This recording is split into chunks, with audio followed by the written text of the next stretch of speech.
Hi everyone, I'm Marija Ralic, APAC lead for Google.org, which is Google's philanthropic arm. It's a pleasure to be here today and an honor to welcome all of you to Ashoka Foundation's first virtual summit here in Asia.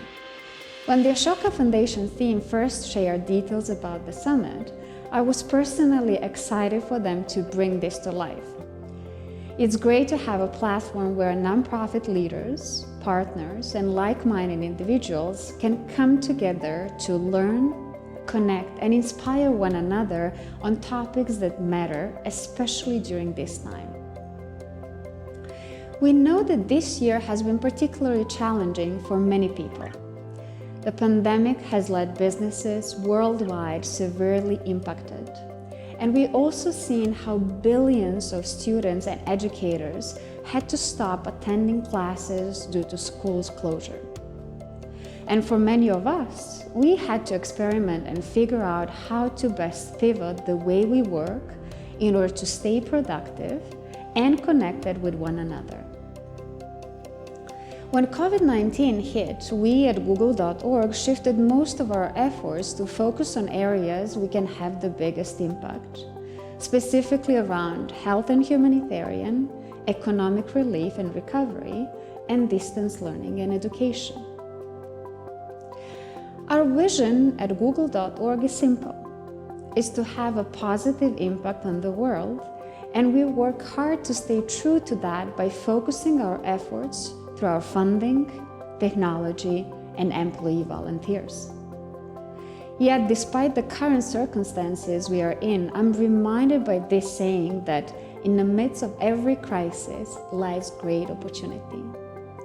If there is one thing I've seen from this unexpected outbreak, is the resilience and creativity of organizations, businesses, and individuals across Asia Pacific.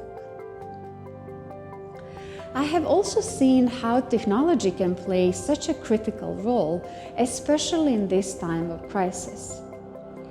Take Lakela, for example. Lakela is a fruit farmer and an entrepreneur in Chiang Mai, Thailand, selling avocados. When the pandemic hit, her business suffered and she decided to see what else she could sell. Thanks to the Asia Foundation, a nonprofit we are supporting, Lakela learned how to go online to find new how-to videos on YouTube and started planting other fruits such as peaches, mangoes, and star apples. She also started learning how to take good photos so she could upload it on her social channel and gain new customers.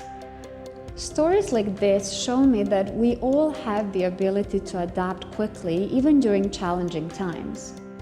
I believe it's important for us to continue our work in this space and to work closely with our grantees to adjust and succeed as our countries reopen. But it has also reminded me that while it is possible, it doesn't necessarily mean it's easy.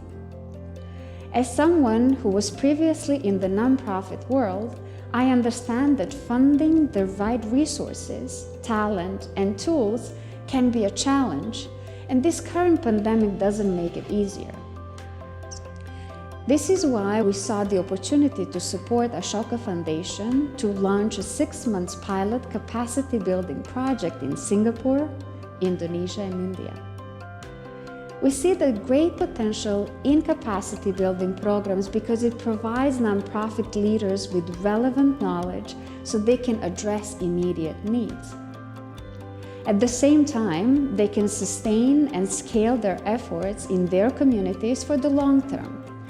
But more than that, we wanted to build a program where various organizations could come together as a community to learn from one another, collaborate, and discover new ideas together. This vision holds true as John Tan, the founder of the Yobi and the participant of the capacity building program, shared with us. He shared that the benefits of nonprofits being part of the capacity building program is knowing you're part of bigger and broader community and you're not alone. There are others who are doing similar work, and being part of such a network can continue to drive and inspire you. In closing, may this Technology and Humanity Summit bring fresh perspective and insights. And I hope we are able to inspire one another to think out of the box, exchange ideas, and ultimately explore new ways in approaching new challenges ahead of us.